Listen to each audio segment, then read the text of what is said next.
Bonjour à tous, voici notre premier projet. Donc vous préparerez votre matériel comme dans la vidéo précédente. Surtout pensez à mettre votre tissu éponge sous votre carré de coton. Vous pouvez aussi utiliser un set de table plastifié et auquel cas vous scotcherez les 4 coins de votre tissu afin de bien le maintenir pour qu'il ne bouge pas lors de la peinture.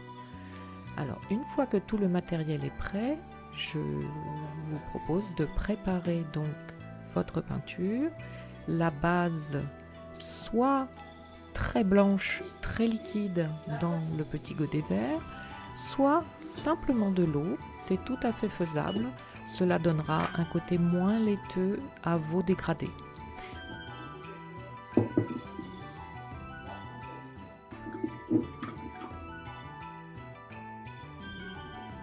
Ensuite, je prépare la peinture rouge sur la palette à aquarelle et je vais donc sélectionner un pinceau et commencer ma peinture.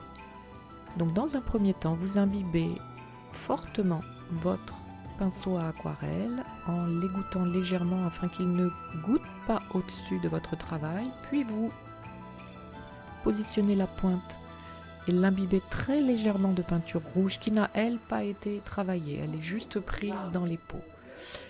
Puis, voilà, vous commencez à peindre. Donc là, vous voyez, une petite erreur de ma part, je n'ai pas fixé le bas de mon tissu. Il n'est fixé qu'en haut avec le clip. Donc, pensez à bien fixer tout, car quand on commence, c'est compliqué de gérer le tissu qui bouge, contrairement à une feuille. Donc surtout ne pas oublier le tissu éponge. Donc voilà. Vous pouvez utiliser un modèle. Vous pouvez utiliser un modèle en nature avec une rose devant vous ou une autre fleur. Vous pouvez aussi mettre de légers traits sur votre tissu pour vous guider si vous n'êtes pas assez sûr de vous. Là, en l'occurrence, je n'ai utilisé aucun modèle. Je l'ai fait comme ça, à l'instant. Vous n'aurez jamais 2 fois le même travail avec cette technique. Vous ne pourrez pas reproduire 2 fois la même chose. C'est à la fois un inconvénient, mais un avantage, car on a la sensation de toujours faire du nouveau. C'est très agréable.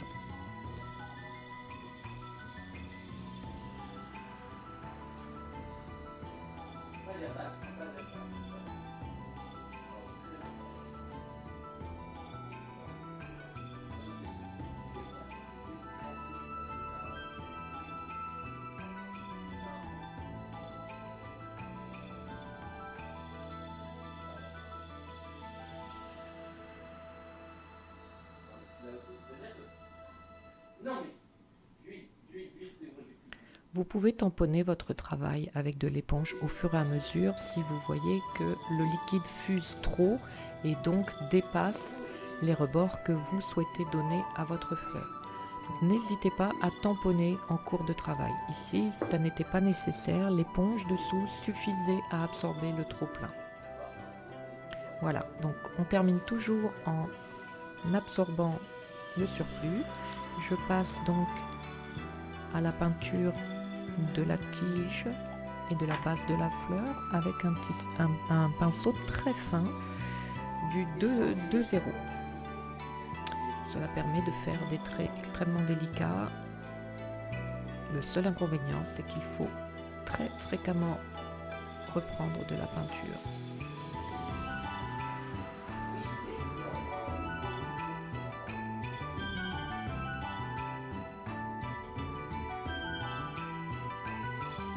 Alors, vous devrez, une fois que votre peinture est sèche, la repasser afin de fixer les pigments de votre peinture. Ainsi, le résultat sera lavable et donc sera très durable dans le temps. Donc, bien penser à cela. Et dans la prochaine vidéo, je vous montrerai comment je mets en scène, entre guillemets, enfin voilà, comment je mets en valeur ma peinture Et ensuite, la troisième vidéo vous montrera la fin du projet. Amusez-vous bien, bonne peinture à tous!